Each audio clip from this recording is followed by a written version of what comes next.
So, hi. Sean suggested that I start off this episode by saying something that I am diametrically opposed to saying. But then Harrison threatened. Okay, just let me do this intro, man. And then Harrison threatened to resign from the podcast if I didn't say it. So this is true. I'm going to go ahead and say, oh God, I hate this. Meetwood Flac. Welcome to Listen to the Music. I'm Chase. I'm Harrison. I'm Finley. And I am not sorry. I am also not sorry. So, this episode of the podcast, Chase, Finlay, Not Sorry, and I will be talking about Fleetwood Mac, who are a British-American rock band formed in 1967, not 8.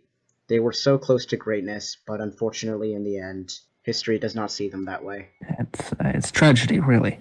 The tragedy, some might say. The tragedy. Some might. So, who wants to start us off with some Meetwood Flac? Oh my God. So, Second time. You started this. I hate you so much. okay, so Fleetwood Mac were formed by primarily Mick Fleetwood, who is the drummer, and Mick Fleetwood, to my knowledge, is the only person to be in the band for every major release that they've had. So it was Peter Green, who was the guitarist, Mick Fleetwood, who was the drummer, and Jeremy Spencer, who was another guitarist. And then before their first album, John McVie, who was the bassist, joined. And then there was another guitarist, I think his name was like Danny Kerwin. And Yeah. Maybe. There were a bunch of people who moved through. And then Christine McVie joined in 1970 after they had one or two albums released. I think she joined on Kiln House. Possibly. Maybe, I'm not sure. But I yeah. think so. That one came out in 1970 to my knowledge, so.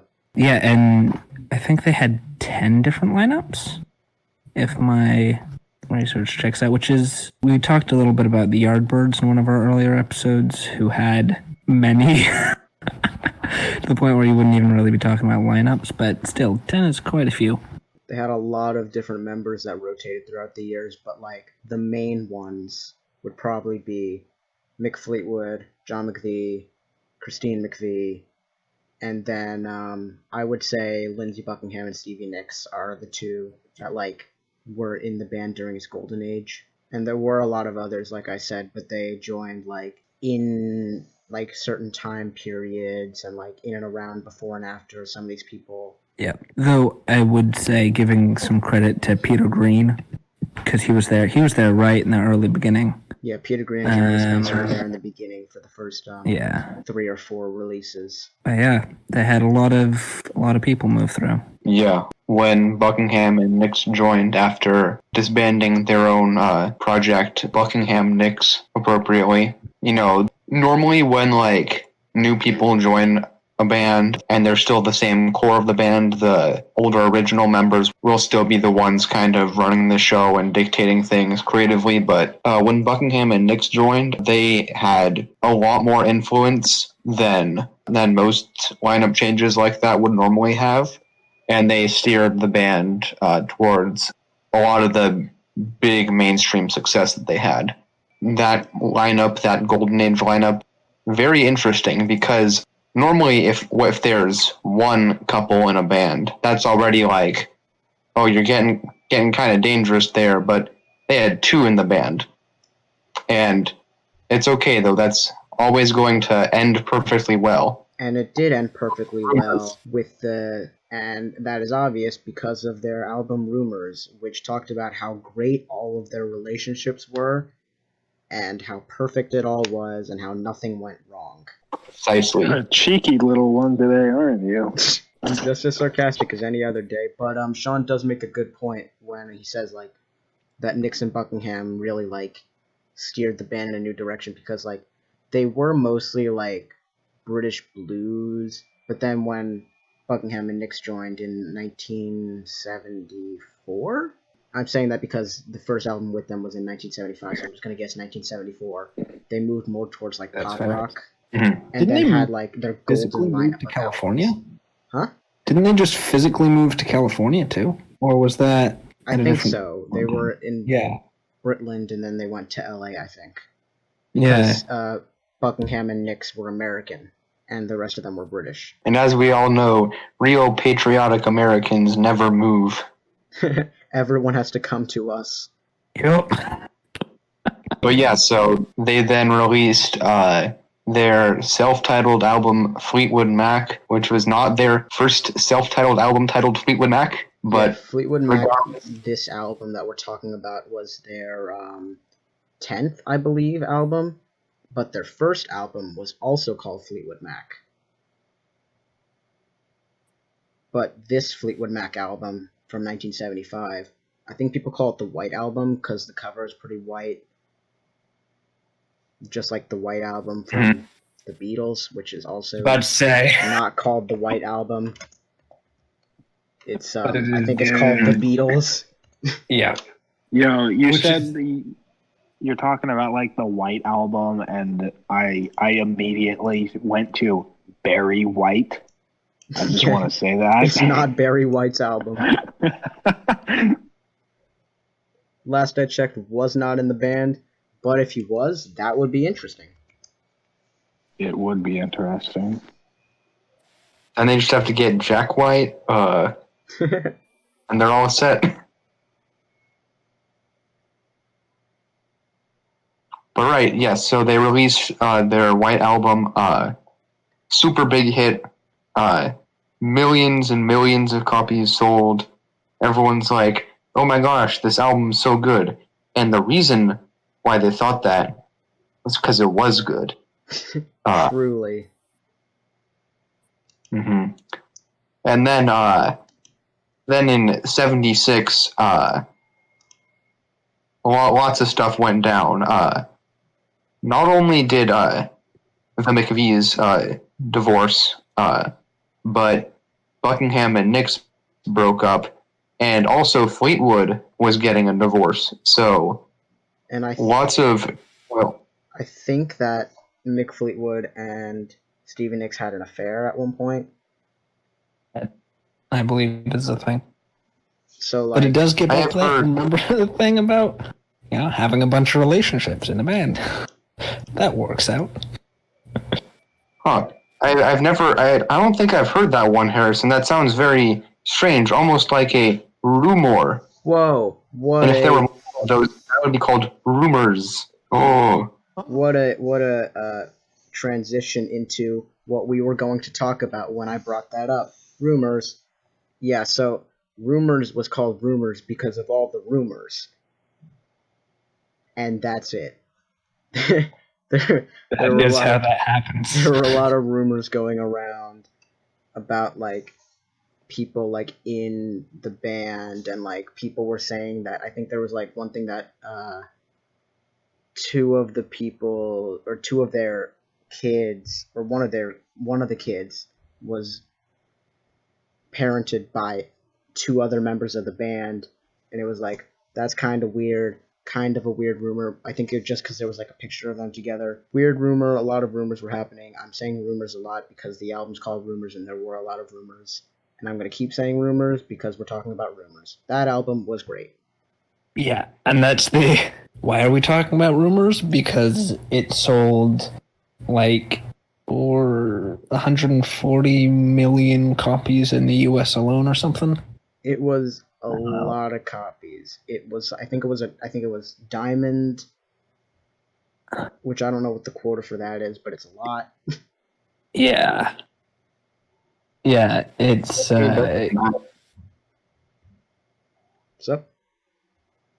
Nothing. I mean, I said it's definitely better than iron, but not as good as netherite. oh, haha. Oh It's my. That's a Minecraft reference. That's a Minecraft reference. I'm editing it out. Don't worry. Pick up. I don't think it's 140. I think it's just like 45. I don't know how many it has. Yeah, I think it's 45. Because it's like 20 times platinum. which is a lot. Yeah. Yeah, 45 million copies. Checks. So we can just, Um, because Sean's editing things now, I can be like, boom, Sean, make it so that Finley doesn't sound stupid. This is you may know. So last time I started like actually editing these for a number of reasons, but one I was listening to one of our earlier episodes, and I'm like, there's just a lot of pauses here, and so I'm like, all right, I'm gonna try to edit those out because they get very long and uncomfortable. And also, if we need to now, I can also edit things out. So that means that you may notice Finley seems to get exponentially smarter. I was gonna say I can now, or if I wish to make Finley sound worse. Oh yeah, you can edit it in the opposite way to make him sound even worse. That's funny. I was going to say, you may notice that the number of people on the podcast seems to be different. We just get rid of Finley to someone who entirely. doesn't seem to be there. Honestly, that would be funny if we just got rid of Finley entirely.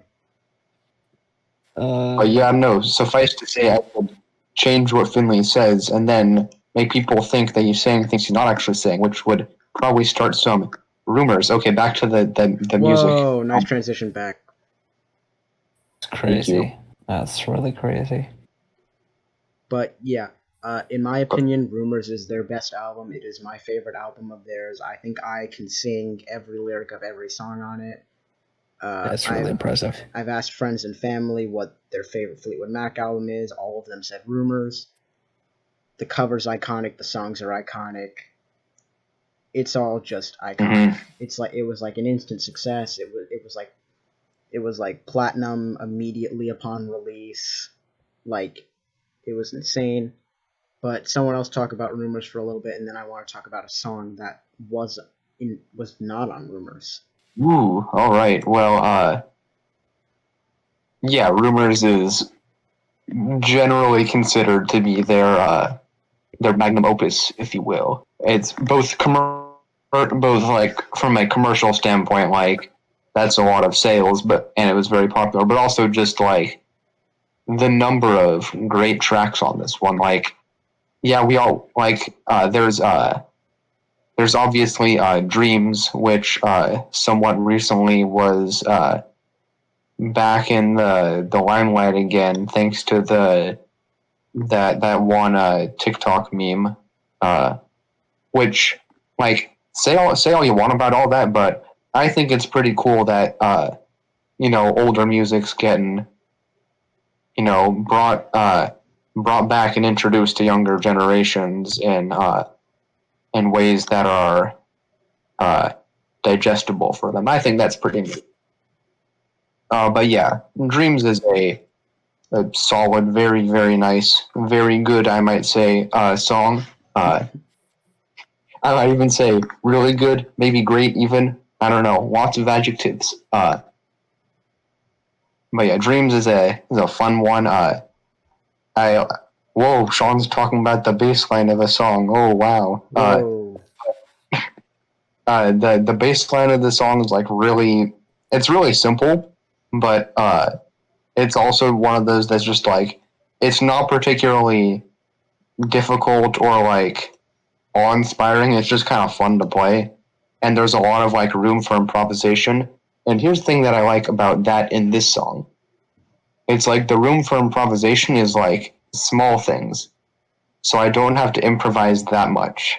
And I don't have to at all. I could just keep just doing the boom, boom, boom, boom, boom. I could just keep doing that, and no one would notice.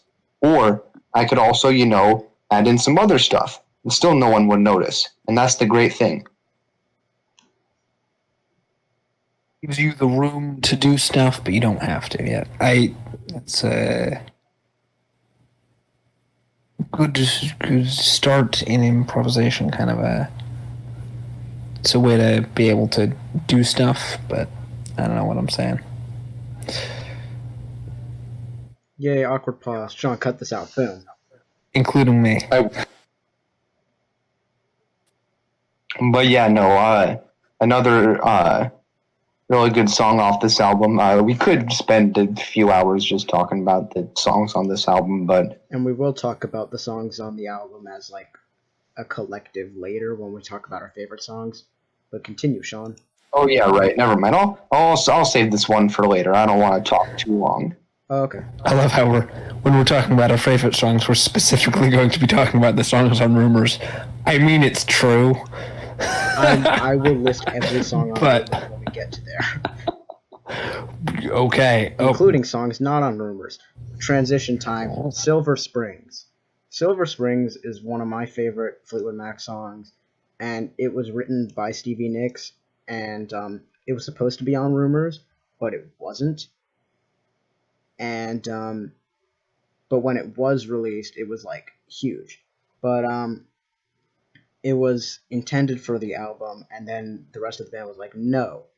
And that was like a point of tension in the band, and I believe it's because the track was about Stevie Nicks' perspective on like how her relationship with Lindsey Buckingham was ending, and it was like it had a lot of like behind the scenes like things that went down, and it almost had the band break up, but then later the band did kind of break up, but like very like it's a very slow song, and it's like kind of romantic, but I really like the song. It's like more When you're soft rock vaguing than someone pop to the rock. point of having them sing a song about your perspective on your relationship. I mean, but that's what a lot of Rumors was. So like I don't really understand why It's true. like it wasn't added. Maybe someone can enlighten me on that in the comments section. Whoa, audience interaction. But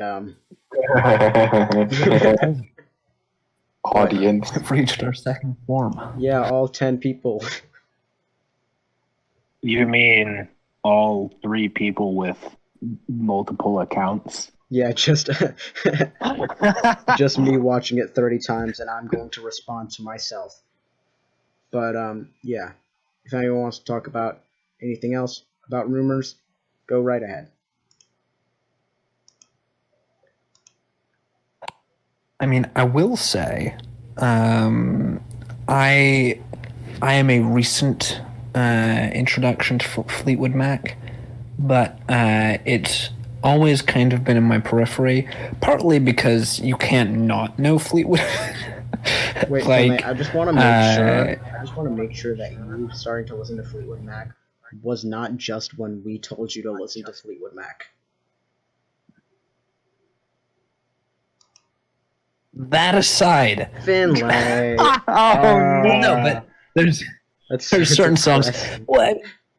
I have a pretty regular. One of the big things about this is awesome for me personally. Sean, don't edit is this out. I have You're a making very it look stupid. no. I think this is. I have a very regular music rotation that I don't really deviate from a whole bunch. So one of the cool things about this for me, I don't know if our audience could relate to this, but it helps me become more familiar with bands I really should be familiar with. And artists like Eric but- Clapton. Join us in a couple weeks. Eric Clapton. We're gonna make fun of Finlay the whole time, and that's not a joke. It's partially a joke. And hey, I'm learning a bunch about Eric Clapton. It's fun, but this all distracts from the point I was trying to get at, which is that Fleetwood Mac actually, I heard outside of listening to their music on the radio or whatever, and encountering it there, a lot of it's popular among, and I realized, yeah, of course it's Fleetwood Mac, it's really popular, but it comes up more often than many other bands just in casual conversation. Like you got, especially among our age group, generation, whatever you want to say, and it's got a particular presence. Mm-hmm. It's not one of those underground bands like Queen. But it's like you don't hear people talking about Led Zeppelin all the time. For example, Led Zeppelin, incredible band, right? Won't knock it, but at least Like if you're in a classroom, for example, and you're talking to people, and the conversation of bands and what music people are into comes up. If people are talking about not modern post 2000 music, Fleetwood Mac is one of those. Queen also, but Fleetwood Mac is one of those bands that will come up more often than not. It's their Finley. To clarify, Finley is saying Led Zeppelin's not as popular with the darn kids. That is what I'm getting at. The young whippersnappers. As Vinny from my cousin Vinny would say. Vinny? Well, what a name. It's like Vin, but E. It is. I don't know why that made me laugh so hard. But yeah, with Fleetwood Mac, surprisingly after all of that, after the multiple divorces and breakups and the rumors, they still stayed together as a band after rumors, which is surprising because normally bands can break up at the drop of a hat. So it's really phenomenal. I mean, it's not only crazy that they stayed together after that, but it's crazy that like their next 3 albums after that were all gigantic. Like obviously not as popular as Rumors, but like still very popular. They kept making good music even after all this, which is it's a thing. But the album after Rumors is called Tusk. And Tusk is cool because the featured artist on Tusk, or a featured artist on Tusk is Tuck on Tusk is, to my knowledge, the only college marching band to go quadruple platinum, which is the USC marching band. And USC admissions office, if you're listening to this, hey, I submitted my application. If sometime between whenever you're going to give me my acceptance or not give me my acceptance, that would be cool. I want to join your marching band. Maybe we can I'm gonna plug myself here. I have connections in the music industry. We could collaborate with some other artists. Just hit me up. I'm your guy. Hey, USC admissions. I sent you my application. Why'd you leave me on red? USC is leaving me on red. No, but seriously, I do. That is a thing I want to do in college. I do. If I get into USC, that would be sick as hell. Playing with a triple platinum marching band? Quadruple platinum. Actually. Quadruple platinum. My apologies. That's 4 million copies, which is a lot. Which also, considering, because I remember I did see a thing about this. Tusk was priced significantly higher, I believe, than the record was priced significantly higher than other records at the time. So it's impressive that they still got that. People were willing to bite the bullet. Here's a funny family story from my family. I think it's Tusk. I could be wrong, but I think it's Tusk. My mom, when she was, younger, and she was, working and doing all this stuff, and Fleetwood Mac, they were still kind of, reveling in their Rumors success, kind of, I hesitate to say early era, because that's not really early era Fleetwood Mac, but it's early era with Stevie Nicks and Lindsey Buckingham. But there was a guy, and he had a girlfriend, and he gave my mom, I'm pretty sure it was Tusk, like he gave her the album as like a gift, I think a Christmas gift or something. And then the dude's girlfriend got really mad and threatened to blow up my grandmother's house. What? So, yeah. Wait, what? Yeah. So that's... What'd your grandma do? I know. Nothing. I don't know. That's insane. Yeah. So funny story with my family and Fleetwood Mac. Personal anecdotes. Yeah. I have my story with Tusk is less thrilling. But my first Fleetwood Mac song that I heard and that I knew was Fleetwood Mac, because my first Fleetwood Mac song was probably like "Go Your Own Way" in a commercial 12 years ago or something. Same. But the first one that I was like consciously listening to for the purpose of listening to it, and like where I was like, yes, this is Tusk by Fleetwood Mac, was Tusk by Fleetwood Mac. Yo, Tusk from Fleetwood Mac off the album Tusk by Fleetwood Mac. The very same. And I was on Crazy, like, man. all right, this is pretty cool. But I was like, oh, it's like a marching band song. And then I heard this is I think freshman year of high school. Chase was talking about Fleetwood Mac, or he mentioned them. I was thinking to myself, oh yeah, no, I know Fleetwood Mac, but like that, I'm not a big fan of like marching band stuff. And then several months later, I found out that Fleetwood Mac most of their music was not in fact like Tusk. Yeah, if I remember correctly, Tusk was meant to be like very different from Rumors.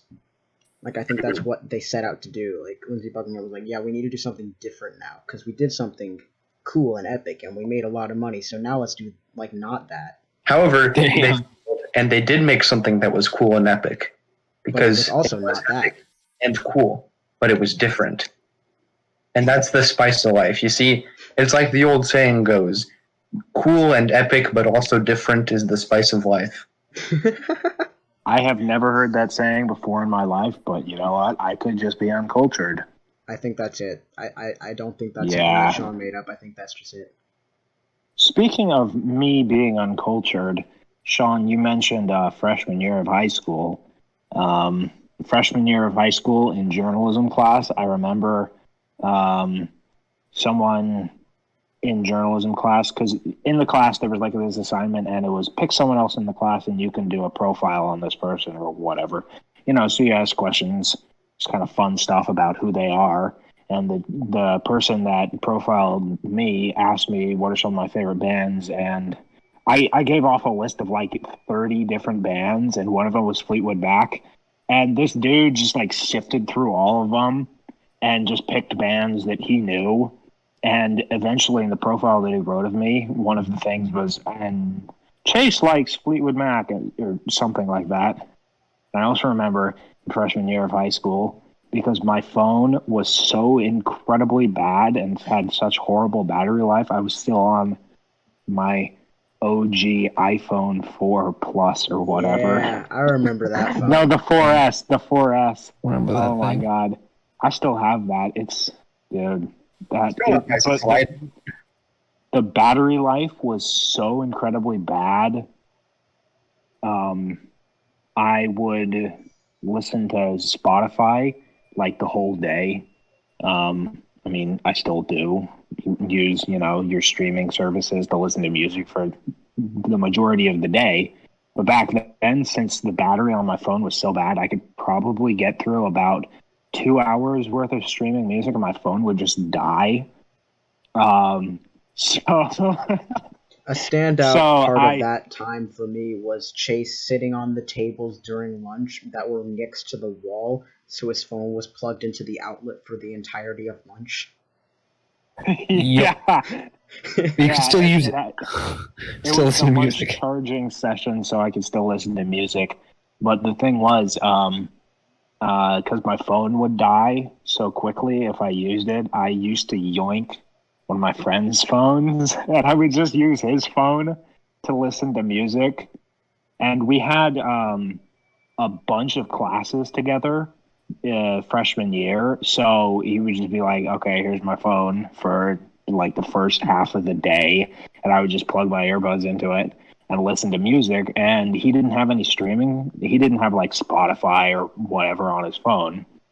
But he did have YouTube, so I just used YouTube, and his phone had a really long battery life. And I specifically remember in one of the classes, I just had his phone, and it was just going through YouTube, and there's Bruce Springsteen and Led Zeppelin and Van Halen, and just going through classic bands and stuff. And it got into this giant loop of Fleetwood Mac, and I went through the whole class listening to Fleetwood Mac, and after I was, like, yep, this has reiterated to me why it was written in my profile that I love Fleetwood Mac. So, there you go. Freshman year of high school was, for some reason, our Fleetwood Mac year, I guess.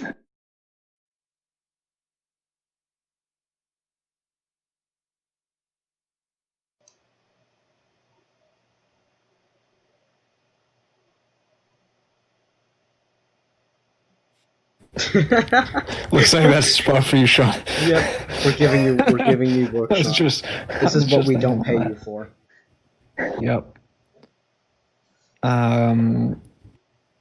Well, I suppose it feels like now we've kind of established our personal connections with Fleetwood Mac. Do we want to dig into some album song recommendations and personal favorites? Are we feeling like it's that time? I have a hot take here. My favorite Fleetwood Mac album, you may think it would be Rumors, but is actually Fleetwood Mac's greatest hits. Yo! Fleetwood Mac Greatest Hits is one of my favorite albums of all time, along with Diamonds from Elton John.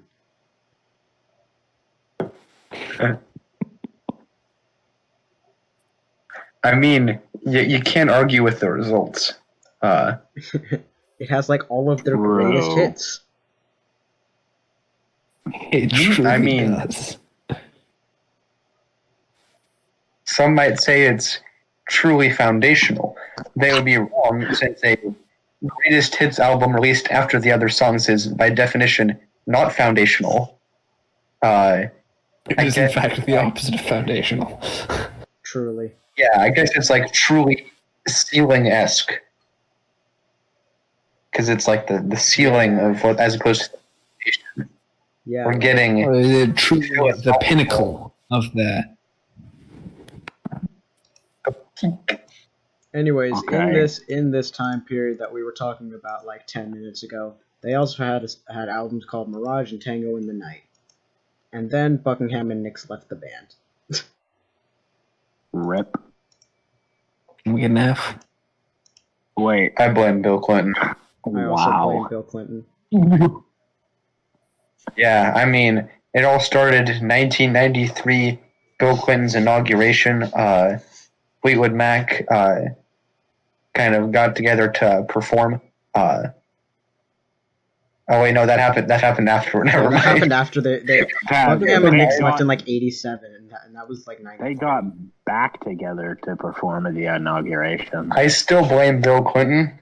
I also still blame Bill Clinton, but like with less reason.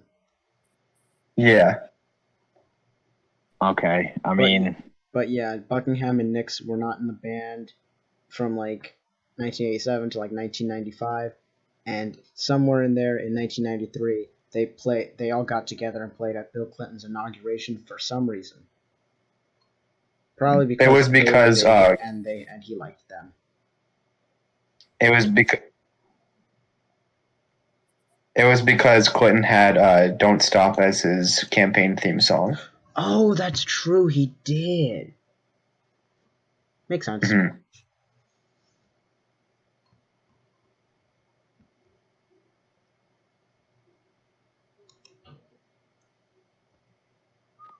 But yeah, in conclusion, Bill Clinton, Fleetwood Mac, breakup and reforming. Truly.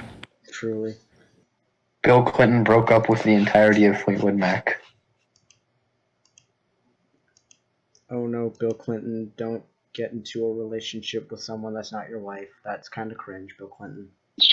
Jeez.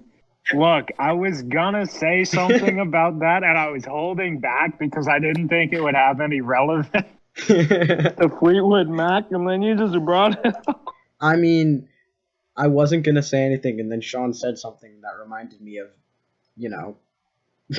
Bill Clinton. The tragedy. The tragedy. Okay. I think Sean said something about albums at some point. Are we actually going to, or do we have more shenanigans to speak about before that? I mean, we can probably make fun of Finley more, but like, yeah, if you have an album you want to share, feel free to go ahead, enlighten the masses. Enlighten the masses as to what my favorite album of Fleetwood Mac is. Oh, Yeah. gee, I don't know. I'm just gonna go ahead with rumors because, it's a great album. Well, really going against the grain there, Chase. I know. I'm Hot take. such a foundational person in this new age of music where you pick truly unheard of songs and albums and bands to listen to. Really introducing people to some of their underground stuff. Some of their deeper cuts, like "Go Your Own Way" and "The Chain." Dude, for a hot second there, Sean, when you said, "Oh my God," I just said for a hot second. Okay, this is how it's going to be today. When you said something about a commercial, "Go Your Own Way," or maybe that was Finlay or Harrison. I don't remember. Chase. It was Sean though. Yeah, it could have been me. It was Sean though. It was Sean. Yeah. Okay. I think it might have been a Geico commercial, but it probably wasn't. And this isn't a plug, so I'm not. We are not sponsored by Geico. Although, however, Geico, if you're listening to this. Cool. Yeah. I mean, start just randomly plugging Geico and hope that they'll eventually start paying for it. This episode is Listen to the Music is sponsored by Audible. Truth be told, Geico has put out some kind of the old school music in their commercials. I think, like Sean said, something about TikTok and introducing, kind of older stuff to the newer generations. And, as much as you're watching a commercial, so boring.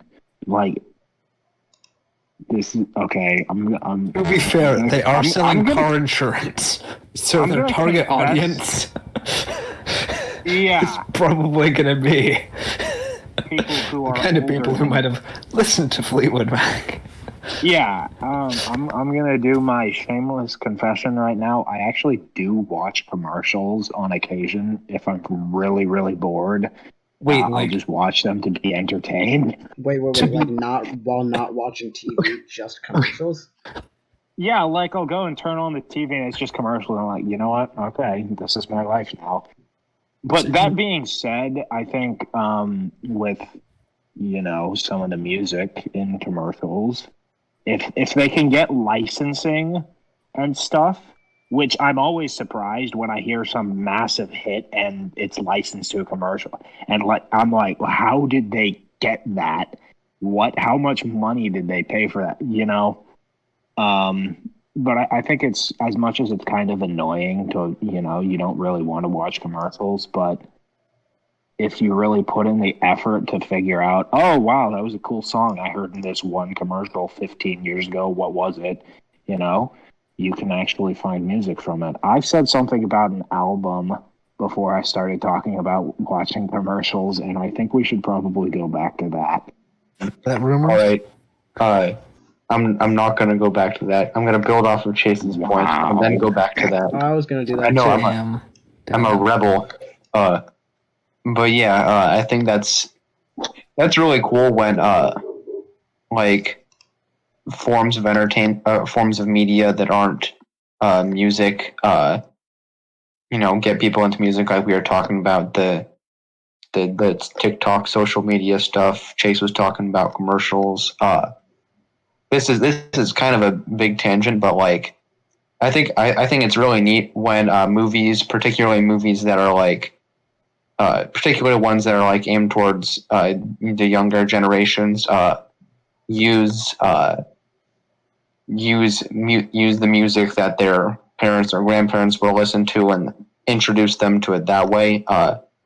No, it's not like some big like huge thing, but like I just think it's neat when that happens. Like like in the Thor movie, like they use they have Led Zeppelin in there. I think that's cool because I guarantee you most of the kids watching Thor wouldn't normally be listening to Led Zeppelin, but now they're like, oh yeah, that's the song from Thor, and then they listen to it, and then they're like, oh hey, this is pretty good. I just think that's neat how we have all these forms of media available to get people to discover and uncover and some third thing that rhymes with that or fits well with that. I can't think of good words right now.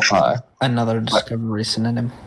Yeah, to reconnect them with music that's not currently the what's the word? There's some kind of fancy word for like in the pop culture sphere. Yeah, in the sphere.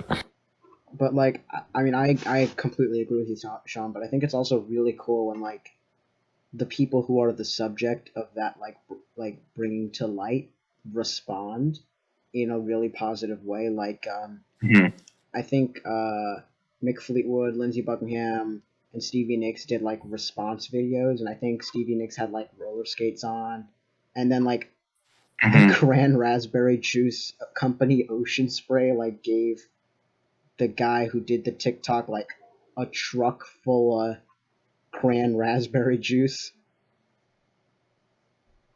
That actually makes me pretty concerned epic. On a different subject about the expiration on Cran Raspberry Juice. I don't know if Cran Raspberry Juice expires, but I'm not an expert. See, that's Cran my Raspberry. concern. That is my concern. It'll last longer than you'd think it would.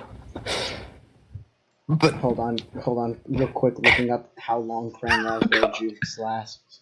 While you look that up, I'm going to say real quick, I forgot you mentioned Mick Fleetwood at the beginning, and I totally forgot. I was thinking in my brain, this would be a cool time for me to say something, and then I figured, oh, it's too early in the podcast to say this. Now you said it again, and I don't want to forget because I inevitably will. I'm pretty sure Mick Fleetwood had a cameo on one of the Star Treks. That's just random. that's really cool. I thought you were going to say he was really tall. But No. He was so I mean, he is tall. He's still alive. Mick he is Fleetwood that and is like still very tall. 6'6". If you see him standing next to the rest of the band, you're like, whoa. Whoa, hey, he's tall. And I think Stevie Nicks was like 5'1". So like them standing next to each other, that's like a 1.5 foot difference. Yep. Yeah, so like me or Sean standing next to Finlay or Harrison. Yeah, me and Finlay are short, and Sean and Chase are tallish. What a way to put it. I mean, It's not not- like I mean, tall, yeah, he's right. they're tall. We're not. It's accurate. Yeah, okay. I am shorter than Mick Fleetwood, and Harrison is taller than Stevie Nicks. So Yeah. Oh, We also, are Cran between- Raspberry Juice lasts for 7 to 10 days after you open it. But after you open it, but if how you does don't it? open How long you does it can, like, last keep if it in you the don't fridge. open it? But like if you keep it in the fridge, it's fine, right? yeah. But things still go bad if you keep them in the fridge. Eventually, it takes longer. Yeah, but it takes But- longer, so it's fine.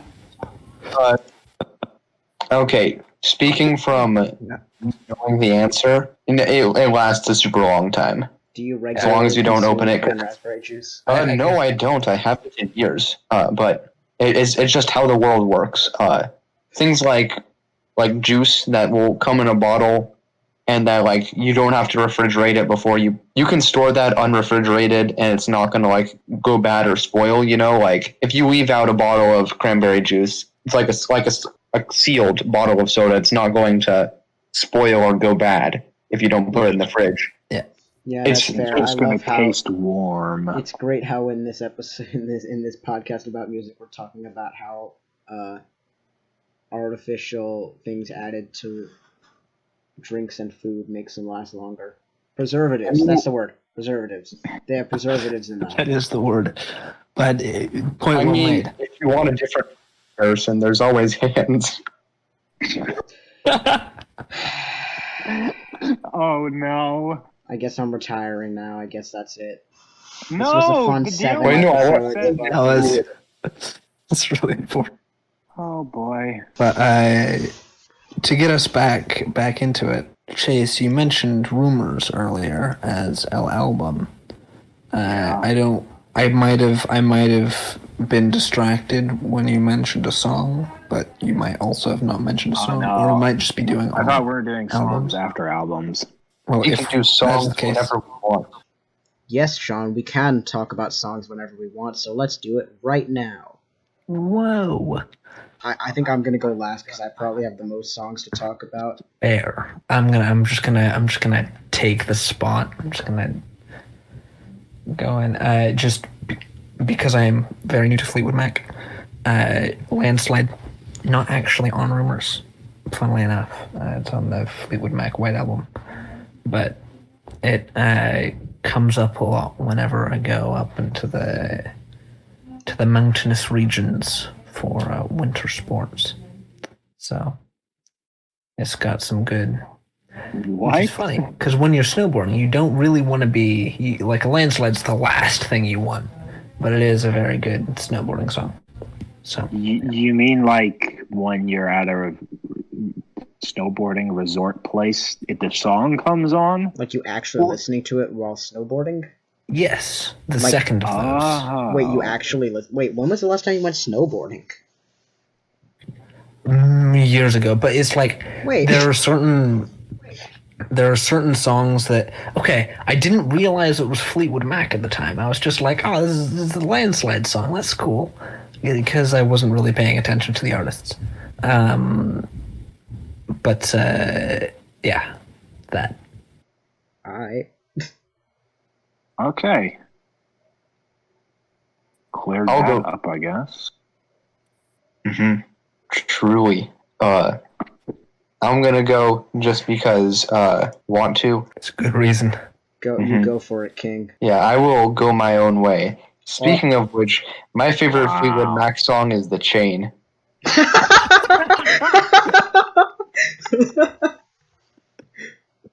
So first of all, just on a conceptual level, and this doesn't even have to do with the song itself, this song was written by the entire band, so they all have their own jabs and thoughts expressed in the lyrics. And if you can find a live recording of this one, it's really great because it is the most aggressive. There was one in particular that was, I forget when it was from, but you can see Stevie Nicks and Lindsey Buckingham are definitely not pleased with each other while singing. Or at the very least, that's what they're getting off. Because, like, I mean, you're performers, right? You sometimes have to, exaggerate things. But, like, you can definitely feel the turmoil behind the events that led to that song. So I just think the passive aggressiveness of a lot of it is fun. But also, it contains some great stuff from my favorite part of Fleetwood Mac, Fleetwood and Mac. I think back when I first heard this song, like one of the things that struck me was it's a small thing because like this is done all the time, but like just during the verses, just how there's McFleetwood's got he just got that bass drum going, and how like I don't know what it is about why this happens. I'm not a music sound response. I don't know what I'm saying. Music scientist. Yeah, I'm not a neuroscientist, but I like it. I like just that steady kick drum in the verses. It's not even that like intricate. It's just I like it. But I also like after I think the second chorus when there's that little bridge. John McVie has his little bass, not quite a soul, but little bass riff he plays. And then after that, McFleetwood starts amping up the drums a little bit, and then the guitar comes in, and then they go back like into the outro. But I like that bass part. It's just a fun as not quite how I want to describe it. It's just a good, solid song that I would recommend you listen to. Other people here probably have more to say about it that makes sense, so I'm gonna defer to the rest of y'all. To be clear, are you talking about the bass part of the song where he's like boom, boom, boom, boom, boom, boom, boom, boom, boom, boom, boom? Okay, just Yeah, making that sure, one. because I like that part too. Not going to go too in depth on these other ones, but because I want to let people talk about their songs they like. But Secondhand News is also fun off that same song, off that same album, and yeah, lots of others that we've mentioned before. Okay, I guess that's me then. Yeah.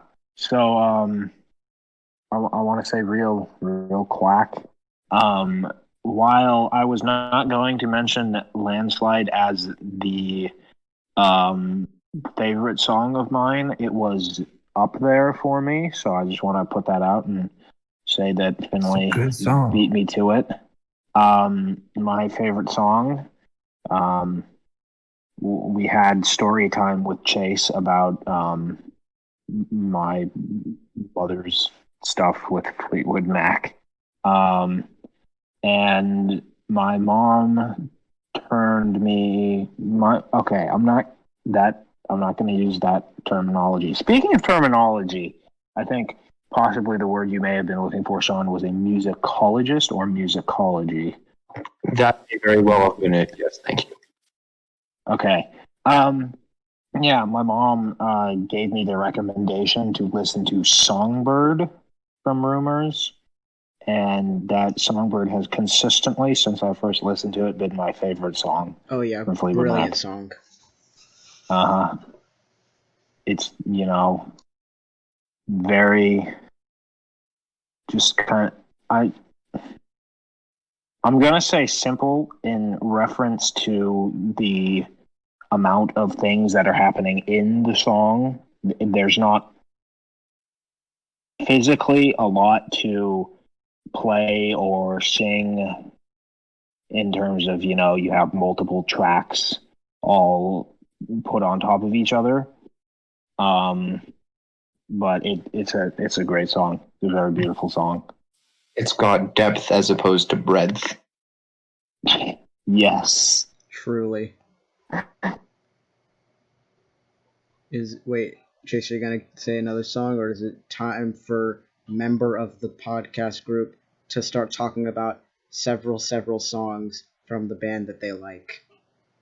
It is time for a member of the podcast to drown everyone in information about literally every song ever written by Fleetwood Mac. Time to talk about every song ever written by Fleetwood Mac, except I'm probably just going to focus on the Buckingham and Stevie Nicks period because that's when they were the biggest and that's the stuff of theirs I know most. So, I'm going to start off by saying two people have said this already. Landslide has been probably my favorite Fleetwood Mac song since I was like 6. I have a story about Landslide, but basically how it goes is I can't sleep on planes. And so my mom was like, hey, Harrison, why don't you listen to a song that'll calm you down so then you can fall asleep easier? So I put Landslide on loop for about 2 hours, and then I slept very not restfully for about half an hour, and then I woke up and listened to Landslide for the rest of the plane ride. Was this the precursor to La Bicicleta by Shakira and the events that paired with that? Oh yeah, fun fact about my Spotify Wrapped. My number one song is I Feel For You by Shaka Khan. The first time I listened to it this year was like January 7th, and my 50th time listening to it was March 30th, which makes me think that sometime in between those 2 days, I just listened to that song on loop for like an entire day, which I do a lot. And yes, La Bicicleta by Shakira is one of those songs that I did that for. I don't know why I'm talking about this, but time to talk about more songs. Off of Tango in the Night, there are 2 songs called Everywhere and Little Lies that, like, if you don't want to just listen to Rumors and be a sheep like these people, Everywhere and Little Lies and Tango in the Night. I am not a sheep. I listen to Fleetwood Mac greatest hits, okay? But speaking of Fleetwood Mac and the greatest hits off of the album Fleetwood Mac, Rhiannon, which is a song about a witch, which Stevie Nicks says right before she starts singing in the live version, I think from 1997. Don't ask me why I know that. And then also off Fleetwood Mac, Say You Love Me and Monday Morning, 2 great songs.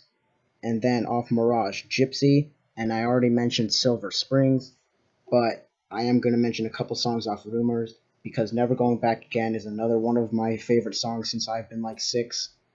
And then Go Your Own Way is a great song. Secondhand News. And then Oh Daddy, because the song name is funny. And that's it. But it's a great song. But like I said earlier in the recording, I can listen to, I think, any song off of Rumors and sing the entire thing, because I've listened to that album and the songs on it on loop so many times. Because when I got Spotify, I clicked like on the album, and I didn't know that put the entire album onto your like playlist. But not only did I click like on the album, but I also clicked like on the album deluxe version. So I have like 3 copies of each of the songs on Rumors on my liked playlist, and I haven't gotten rid of them. So I'm more likely to listen to like that or Elton John than any other songs, because I think I mentioned this in the Elton John episode. I also did that for Diamonds and Diamonds Deluxe. So just those albums I just listened to probably way more than the rest of them. So I think going back to my Spotify Wrapped, which happened, Elton John was number 1, and I think Fleetwood Mac was number like 4. So yeah, I listen to Fleetwood Mac a lot.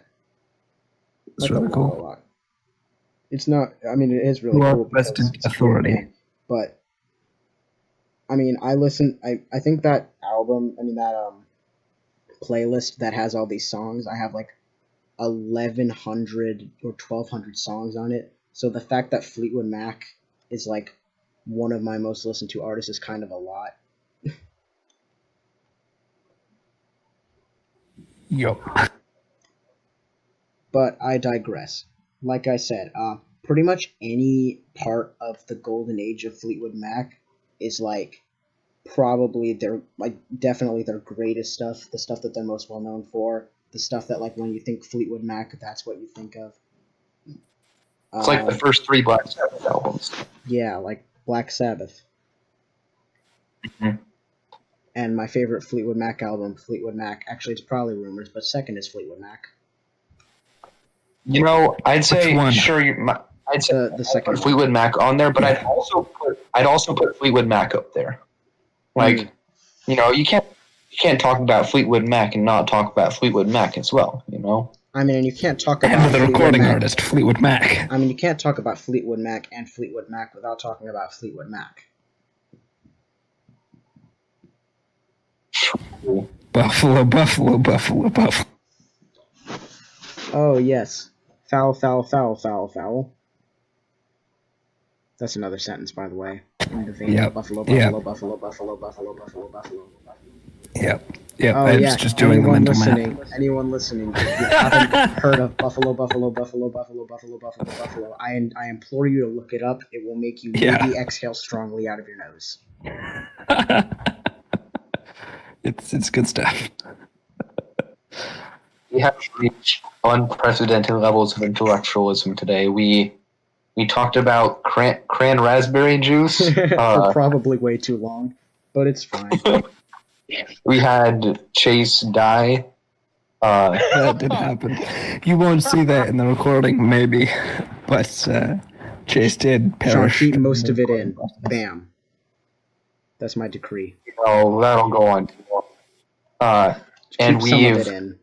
You know, and we've talked about, you know, one of our most beloved artists, one artist that may be said to be influential, perhaps truly foundational. I don't know, but they are certainly Meetwood Flac. Perfect way to wrap it up. Perfect. God. Start how you intend to go on. I'm gonna cry after this. And on that note, thank you everyone for watching, and don't forget to listen to the music.